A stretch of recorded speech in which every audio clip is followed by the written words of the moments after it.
Hey guys, I'm just in Rockhampton Library, so I can't talk too loud.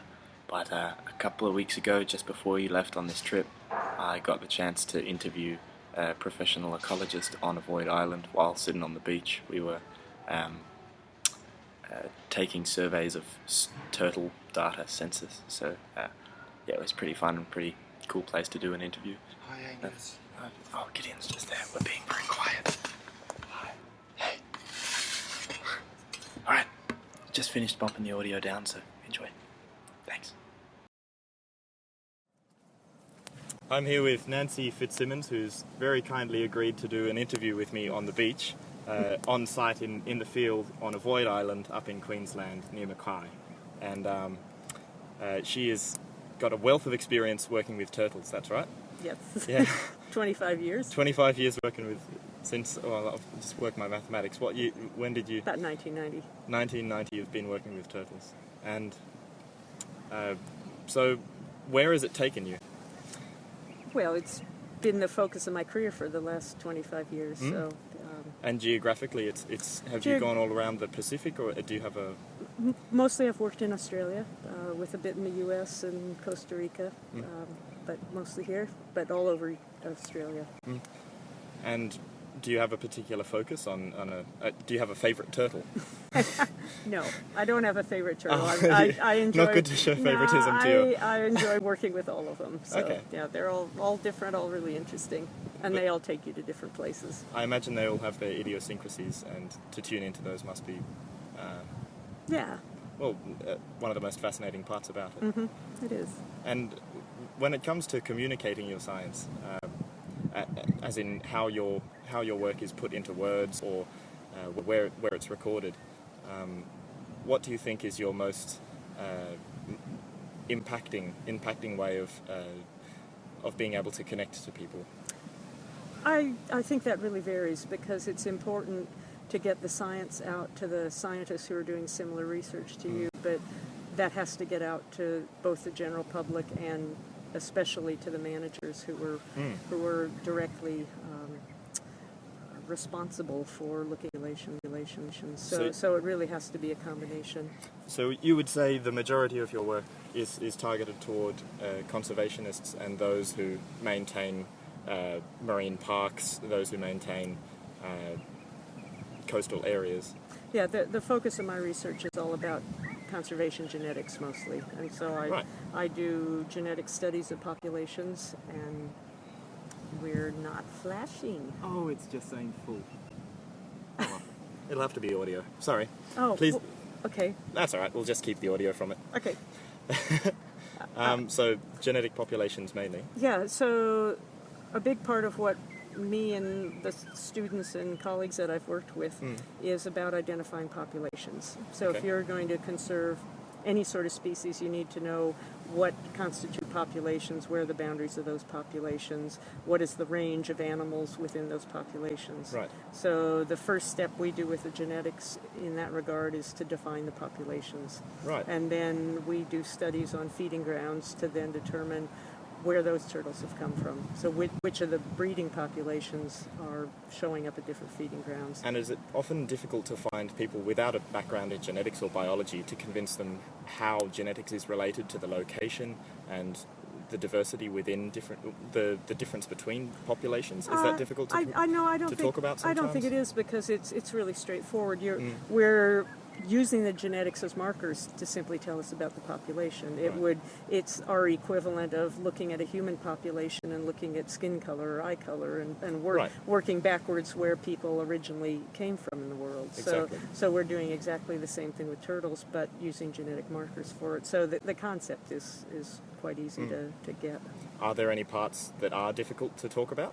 Because it requires specialization in your field, and you can't really, you find it difficult to talk to someone who might be from a different scientific background even, and still trained, but without the lingo, so to speak.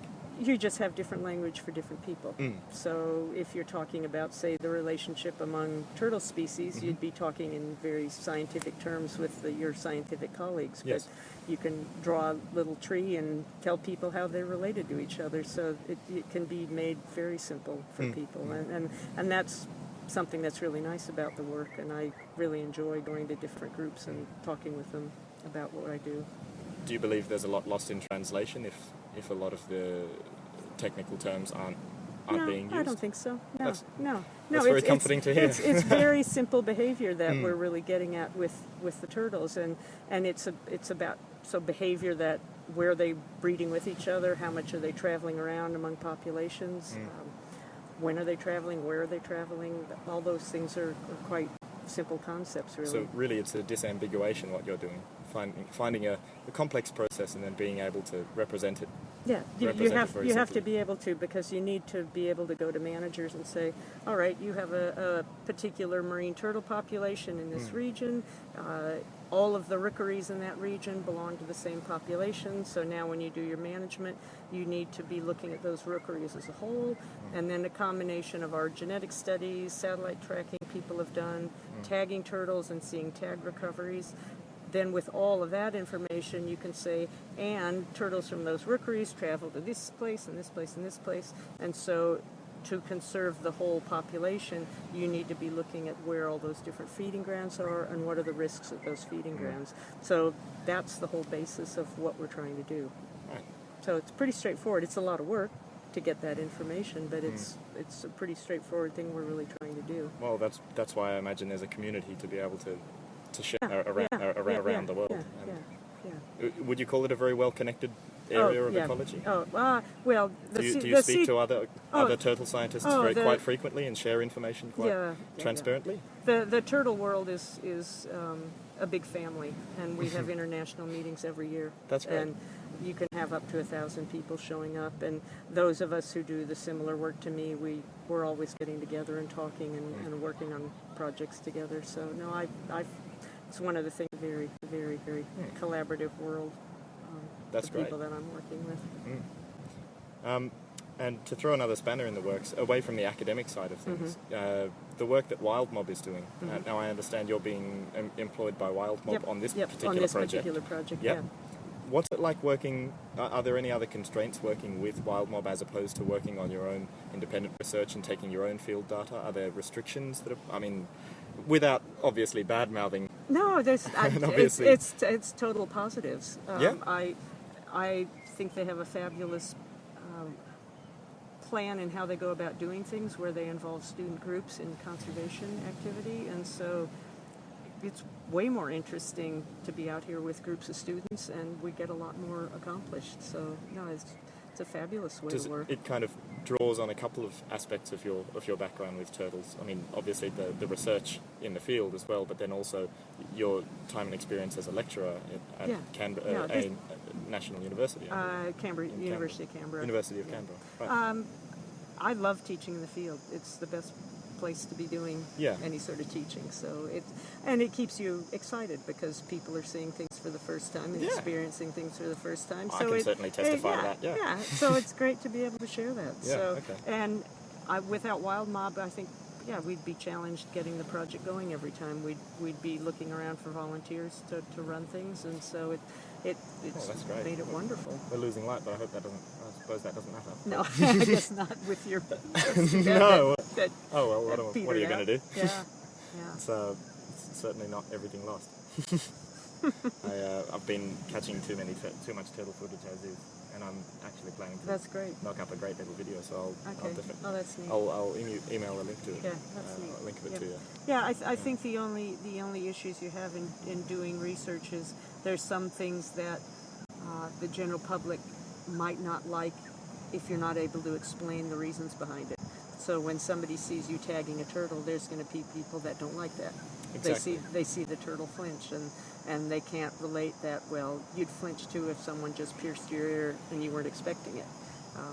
And so there would be some people that, I don't want you to touch anything, and to not have the ability to convey to them the importance of why we're doing it and that we're doing it for conservation, and that as biologists we focus at the level of populations, and so you don't get that information unless you work with lots of individuals. Right. And so, there's some things we do as scientists that we only do them because we have animal ethics permits and we're allowed to do it. It's not something general public can do, and so they're not exposed to some of what we do. Right. And so any time there's images of people doing things that come without an explanation of why, then I think that can be problematic. The whole idea of being connected to a local community also disambiguates the entire situation. So you're less of a stranger in that case. Yeah, I think it's, for any sort of conservation, we need to have scientists working with school kids. I think it's critical. And school kids, do you think, is that the way to nestle oneself into the local community? Oh yeah, absolutely. There's examples all over the world of how well that works. Turtle? An awful lot of the turtle monitoring programs that are done are because individuals went to remote places and worked with communities. Right. Do you think it should be part of every scientist's mandate to make an additional effort on top of their research to be communicative? I don't think so necessarily, because there are a lot of introverted scientists who maybe aren't the best communicators. So to tell everyone they have to do that is not necessarily the best way to go.